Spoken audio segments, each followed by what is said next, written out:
Assalamualaikum warahmatullahi wabarakatuh. Perkenalkan, nama saya Aulia Wulandari dengan NIM 23101163200001 dari Program Studi Pendidikan Bahasa dan Sastra Indonesia angkatan 2023. Baik, di sini saya akan memaparkan kembali materi kelompok 4 kemarin yang berjudul fonemik.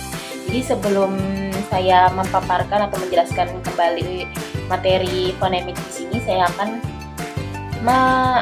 memperlihatkan peta konsep yang sudah saya buat. Baik, di sini saya akan menjelaskan ada 4 materi di dalam peta konsep tersebut. Yang pertama ada pengertian fonemik, yang kedua ada identifikasi fonem, yang ketiga ada identifikasi dan distribusi alofon, yang keempat ada gugus dan deret fonem. Yang pertama di sini saya akan menjelaskan pengertian fonemik. Tetapi sebelum saya menjelaskan pengertian apa itu fonemik, di sini saya akan menjelaskan terlebih dahulu pengertian fonem. Fonem dapat didefinisikan sebagai satuan bahasa yang terkecil yang bersifat fungsional. Artinya, satuan fonem memiliki fungsi untuk membedakan makna. Fonem juga dapat dibatasi sebagai unit bunyi yang bersifat signifikatif atau unit bunyi yang signifikan. Selanjutnya di sini saya akan menjelaskan pengertian fonemik. Fonemik adalah kajian atau analisa bunyi bahasa dengan memperhatikan statusnya sebagai pembaca makna. Bunyi bahasa yang diucapkan oleh manusia akan memiliki pembeda makna pada setiap bunyi bahasanya. Objek kajian dari fonemik adalah fonem. Berbeda dengan objek kajian fonetik yang mengkaji fonem adalah bunyi bahasa yang dapat atau berfungsi membedakan makna.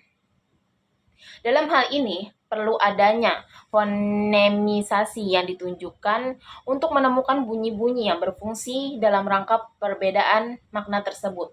Dengan demikian, fonemisasi itu bertujuan untuk yang pertama, menentukan struktur fonemis sebuah bahasa, yang kedua, membuat ortografi yang praktis atau ejaan sebuah bahasa untuk mengenal dan menentukan bunyi-bunyi bahasa yang bersifat fungsional atau fonem yang biasanya dilakukan melalui kontras pasangan minimal. Selanjutnya di sini saya akan menjelaskan materi yang kedua, itu identifikasi fonem dan distribusinya. Distribusi fonem adalah letak atau beradanya sebuah fonem di dalam satu satuan ujaran yang kita sebut sebuah kata atau morfem. Secara umum, fonem dapat berada pada awal kata, tengah kata, dan akhir kata. Secara khusus satu persatu ada fonem yang dapat berada pada ketika posisi itu. Tetapi ada pula yang tidak dapat berada posisi awal saja atau posisi akhir saja. Adapun identifikasi fonemnya, yang pertama, cari satuan bahasa yang bisa berupa sebuah kata yang mengandung bunyi tersebut. Yang kedua, bandingkan satuan bahasa yang mirip. Yang ketiga, ada jika kedua makna bahasa tersebut berbeda, maka bunyi tersebut adalah sebuah fonem. Untuk materi yang ketiga, ada identifikasi alofon dan distribusinya. Alofon dapat dikatakan sebagai variasi bunyi yang terdapat pada sebuah fonem. Sebagai contoh bunyi, P pada kata parkir dan kata padi merupakan dua alasan yang berbeda. Meskipun keduanya menunjukkan bunyi yang sama, namun ada perbedaan dalam cara pengucapannya. Adapun karakteristik alofon yang dipengaruhi oleh beberapa faktor. Yang pertama, dipengaruhi oleh variasi dialek. Yang kedua, dipengaruhi oleh variasi aksen. Yang ketiga, dipengaruhi oleh situasi sosial. Yang keempat, dipengaruhi oleh ukuran dan bentuk artikulator. Baik, untuk materi yang keempat atau materi yang terakhir, gugus fonem dan deret fonem. Yang pertama di sini saya akan menjelaskan pengertian gugus fonem. Apa sih gugus fonem itu? Gugus fonem adalah dua buah fonem yang berbeda tetapi berada dalam sebuah silabel atau suku kata tertentu. Yang kedua, di sini saya akan menjelaskan pengertian deret fonem. Deret fonem adalah dua buah fonem yang berbeda. Meskipun berada dalam silabel berbeda, namun letaknya berdampingan. Gugus dan deret fonem dibagi menjadi dua, yaitu yang pertama ada gugus dan deret vokal. Gugus vokal sama dengan diftong. Diftong yang tercatat dalam bahasa Indonesia ialah ai, au, oi, dan ei. Seperti pada kata pulau, santai, sepoi, dan survei.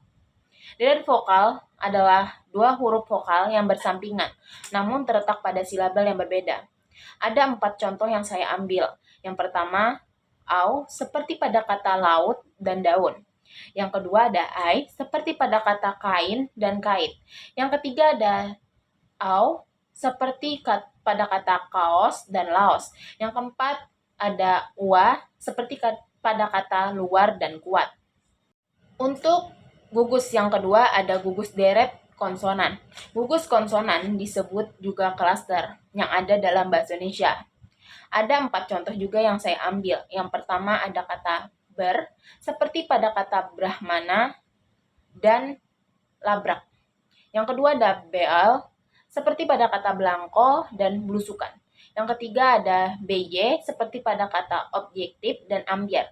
Yang keempat atau yang terakhir ada dr, seperti pada kata drama dan Dracula. Sekian dan terima kasih.